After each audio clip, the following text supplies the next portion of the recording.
Okay, start the clock. Usually when we begin a deep dive, we like to ease into things, maybe share a funny story, set the scene a bit. Right. But today, we really do not have that luxury. If you are listening to this, I need you to check the date. It is January 29, 2026.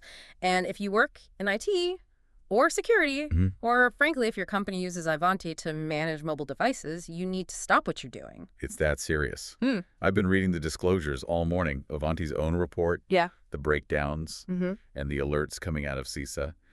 And the picture they paint is, well, it's alarming. Alarming is one word for it. We're looking at two critical vulnerabilities. Yeah. And the headline isn't just that they exist, it's that they are being exploited right now, in the wild, as we speak. As 0 days. And when you say critical, we're not just being dramatic here. I was looking at the CVSS score. It's a 9.8 out of 10. That's practically a perfect score. It is. A 9.8 is basically the scariest number you can get. It means a few things have aligned perfectly for the attacker. First, it's remote. They don't need to be in the building. Second, it's low complexity. You don't need to be a genius to pull this off. And third, and this is the absolute killer, no privileges required. No login. No password. Nothing. It's just an open door. An attacker doesn't need to phish anyone. They don't need to steal anything. They just walk right in. Okay, so let's unpack this. A score like that is terrifying, but we need to understand what's actually happening. Our mission for this deep dive is to figure out what these flaws do, look at this really strange smoking gun clue hiding in the logs, and then walk through the very specific and kind of tricky way you need to fix this. Absolutely.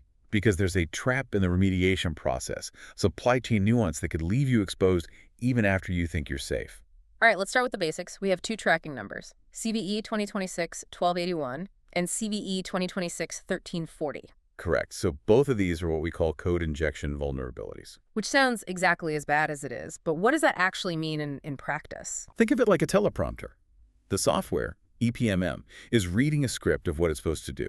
A code injection flaw lets an attacker slip a new cue card into that stream. The software just reads it and does it.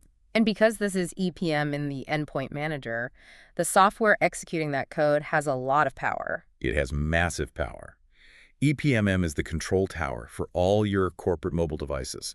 It pushes apps, enforces policies.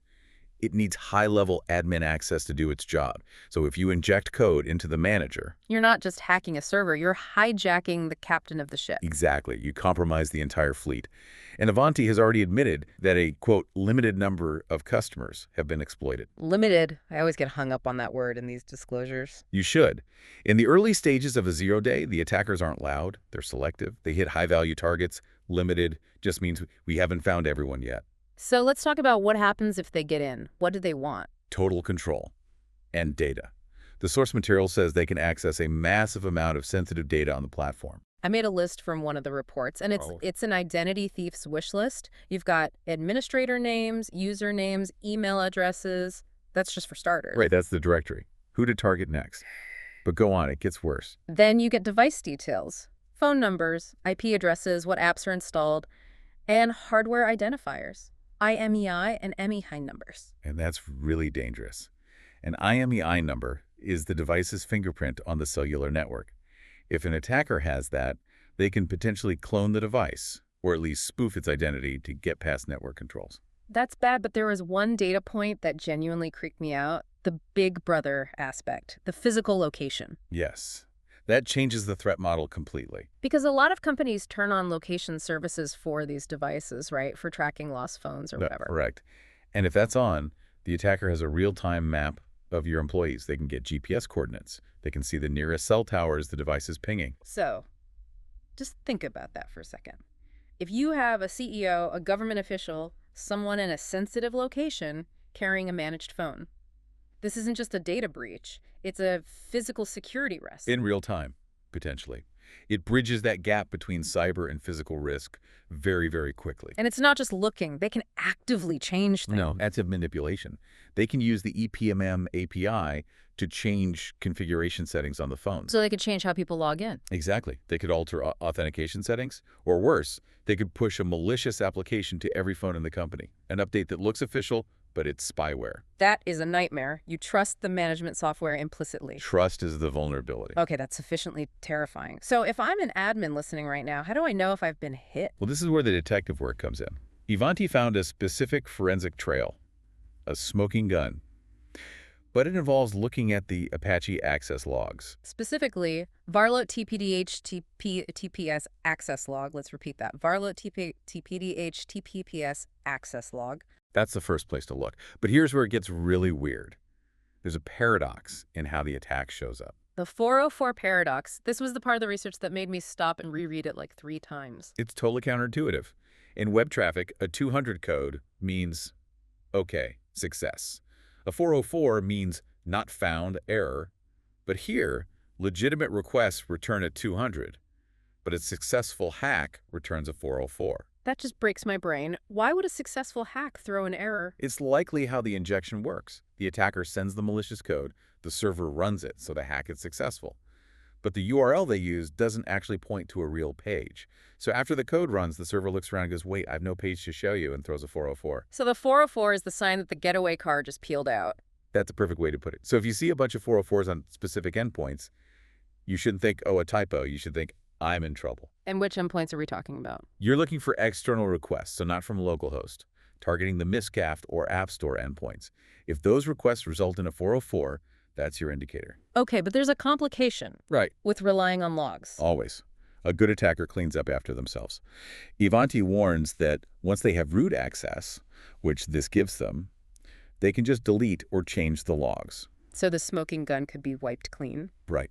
Which is why you have to look at your off-device logs. If you're sending logs to a CM or a remote backup, check those. That's the only way to be sure. Okay.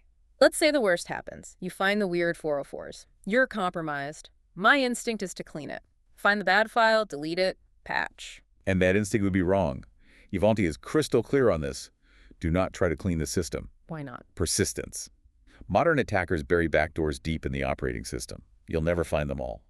The only safe protocol is, and I'm quoting here, burn it down. Burn it down. Metaphorically. You either restore from a known good backup from before the hack, Yeah. or you rebuild the entire appliance from scratch. That's a huge amount of work. It is. But it's the only way to trust the machine again. And even then, you're not done. There's a post-restore checklist. Because the old passwords are still in the backup. Exactly. So you have to reset everything. Yeah. Local EPMM accounts, LDAP, and KDC service accounts. And those are the accounts that talk to your main user directory, right? Yes. If the attackers have those, they can query your entire company. You also have to revoke and replace the public certificate. You basically assume they stole everything. Heavy.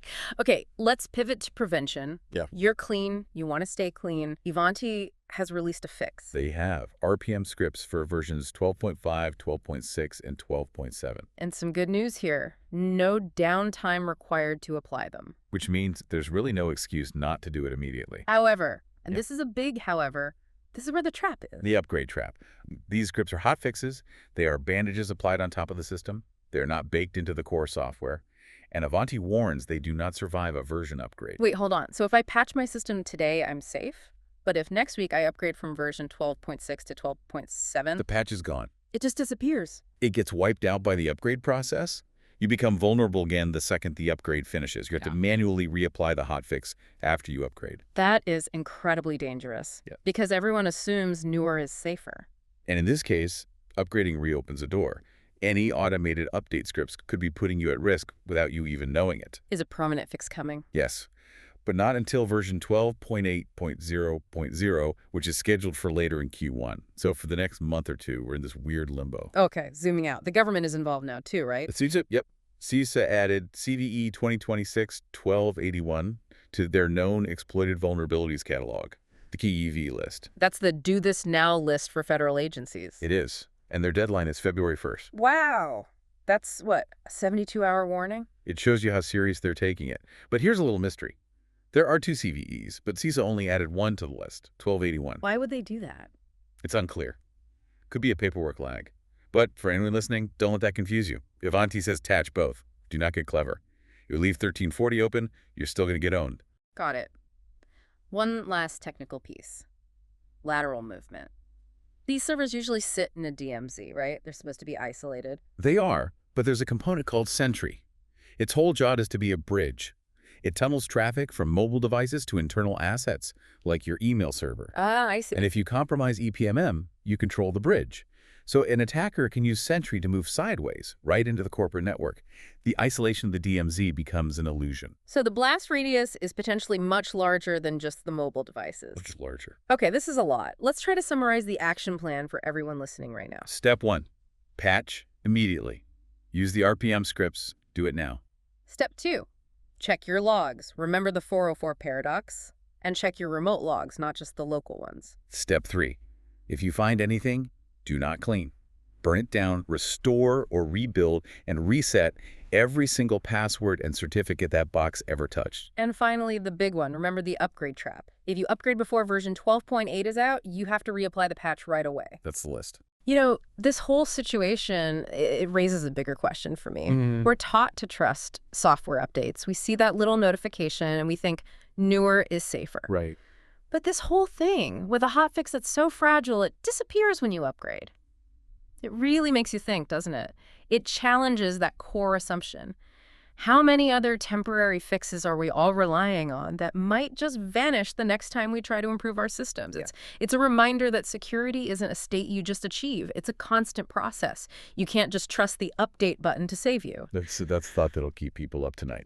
All right, everyone, you have your orders, check your logs, apply the patches, and watch your back out there. We'll see you on the next Deep Dive.